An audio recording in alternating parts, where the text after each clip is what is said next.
कई बार हमारी आंखें वो सब नहीं देख पाती जो सच होता है। कुछ चीजें सिर्फ महसूस होती हैं। एक अजीब सा डर, एक ठंड सी जो आपके दिल तक पहुंच जाती है। और जब यह डर आपके अपने घर में ही हो तो उससे भागना और भी मुश्किल हो जाता है। आज की कहानी एक ऐसे ही डर की है, एक ऐसी ठंड की जो एक कुएं से आई थी, एक आह की तरह। यह बात है सालों पहले की। एक छोटा सा गांव था जिसका नाम मैं नहीं बता सकता। वहां एक लड़का रहता था, रोहन। रोहन एक शांत, समझदार लड़का था। उसके पापा, बड़े बाबू, उस गांव के सबसे अमीर लोगों में से थे। उनका एक बड़ा सा फार्म हाउस था और उस फार्म हाउस के पीछे एक बहुत पुराना कुआं था। यह कुआं न जाने कितने सालों पुराना था। लोग कहते थे कि इसमें कोई राज है।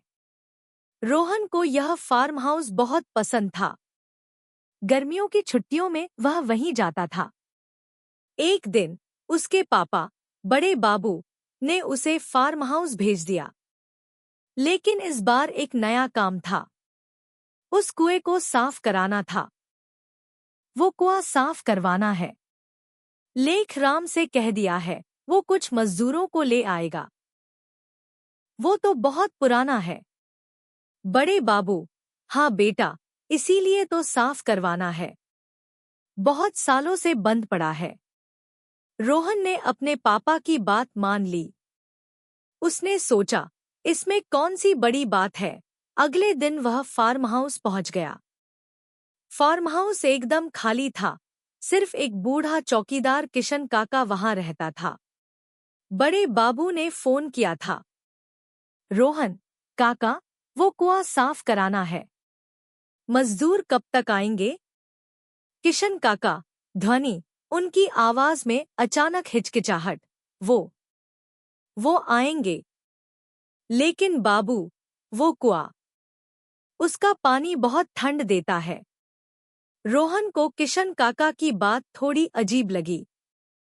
ठंड देता है, उसने सोचा, शायद बुजुर्ग लोग ऐसे ही बातें करते हैं।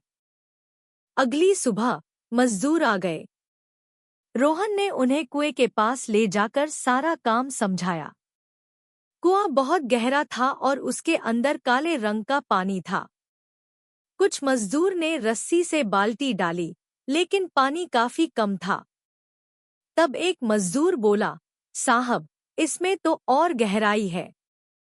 यह तो हम साफ नहीं कर सकते। पंप लगाना पड़ेगा। रोहन ने फोन करके बड़े बाबू को बताया। उन्होंने एक पंप लगाने को कहा। जब पंप लगाया गया तो एक अजीब सी चीज हुई। पानी बाहर निकलते ही उसमें से एक अजीब सी ठंड आने लगी। ऐसा लग रहा था जैसे ठंड का मौसम अचानक आ गया हो। मजदूरों ने जैकेट पहन ली और उनके होठों पर नीली सी ठंड आ गई। मजदूर एक, साहब, यह पानी तो बहुत ठंडा है। ऐसा तो हमने कभी नहीं देखा। रोहन, ऐसा लग रहा है जैसे फ्रीजर का पानी हो। चलो, काम करो। जल्दी जल्दी खत्म करो। शाम तक आधा कुआं खाली हो चुका था। तब रोहन को एक अजीब सी आवाज सुनाई दी। रो ओ, हन, हन। जैसे कोई बहुत दूर से उसका नाम पुकार रहा हो। उसने पलट कर देखा तो कोई नहीं था। उसने सोचा, शायद थकान की वजह से ऐसा लग रहा है। रात को रोहन अपने कमरे में सो रहा था। तब उसे फिर वही आवाज सुनाई दी। रो, हन, आओ, आओ। इस बार आवाज थोड़ी और साफ थी। उसके कानों में एक ठंड सी घुसने लगी। रोहन उठकर बैठ गया। वह आवाज कुएं की तरफ से आ रही थी। रोहन ने दरवाजा खोला और बाहर आकर देखा। पूरा फार्म हाउस शांत था। उसने कुएं की तरफ देखा। अंधेरी रात में कुएं का पानी चमक रहा था। ऐसा लग रहा था जैसे उसमें कोई रोशनी हो। रोहन को डर लगने लगा। यह क्या है? उसने अपने आप से पूछा। वह वापस अंदर आ गया, लेकिन उस रात उसे नींद नहीं आई। अगले दिन काम फिर शुरू हुआ। मजदूर पंप चला रहे थे। अब कुएं में पानी बहुत कम हो गया था। सिर्फ थोड़ा सा पानी बचा था। जब रोहन ने अंदर झांक कर देखा तो उसे कुछ दिखा। कुएं की दीवार पर लाल रंग के निशान थे, जैसे ऊन के धब्बे हों। रोहन को गुस्सा आ गया। यह किसने किया? उसने मजदूरों से पूछा, लेकिन सबने मना कर दिया। एक मजदूर ने डरते हुए कहा, साहब, हम तो बस पंप चला रहे हैं। रोहन ने उनसे कहा कि वो जल्द से जल्द काम खत्म करें। पंप को बिल्कुल अंदर डाल दिया गया। जब आधेरी थोड़ा सा पानी बाहर निकला तो एक अजीब सी दुर्गंध आई, जैसे कोई चीज सालों से सड़ी हुई हो। तब एक मजदूर की चीज निकल गई। साहब, वो देखिए। रोहन ने कुएं में झांक कर देखा। उसके होश उड़ गए। कुएं के बिल्कुल नीचे, पानी के बिल्कुल आधेर में एक चीज दिख रही थी। वो थी एक इंसान की हड्डियां, पूरी साफ हड्डियां, जैसे किसी ने उसे सालों पहले मार कर वहां फेंक दिया हो। और उसकी हड्डियों से लिपटा हुआ एक लाल रंग का कपड़ा था। रोहन ने तुरंत पुलिस को फोन किया। पुलिस आई, फोरेंसिक टीम आई। उन्होंने हड्डियां बाहर निकाली। वो एक लड़की की हड्डियां थी। और उस कपड़े पर जो निशान था वो रोहन के दादाजी के परिवार के निशान का था। फोरेंसिक टीम ने बताया कि लड़की को बहुत सालों पहले मारा गया था और उसकी हड्डियों में बहुत ज्यादा ठंड है, जैसे उसे बहुत ठंडी जगह पर रखा गया था। और उसके सर पर कुछ निशान थे, जैसे किसी ने उसे चाकू से गोदा हो। रोहन सदमे में था। उसको समझ नहीं आ रहा था कि उसके दादाजी का निशान यहाँ कैसे। उसने अपने पापा, बड़े बाबू, को फोन किया। रोहन, ध्वनि घबराई हुई, कांपती हुई आवाज, पापा, जल्दी आइए। पुलिस ने यहाँ हड्डियां ढूंढी हैं। बड़े बाबू फार्म हाउस पहुंचे। वो पुलिस से मिले और जब उन्होंने हड्डियां देखीं, तो उनके चेहरे का रंग उड़ गया। वो घबरा गए। पुलिस ने उनसे पूछना शुरू किया, यह लड़की कौन थी? बड़े बाबू चुप थे। तब एक सीनियर पुलिस अफसर ने उनसे कहा, बड़े बाबू, वो जो हड्डियां मिली हैं, उस पर आपके परिवार का निशान मिला है। बड़े बाबू ने नजरें चुरा ली।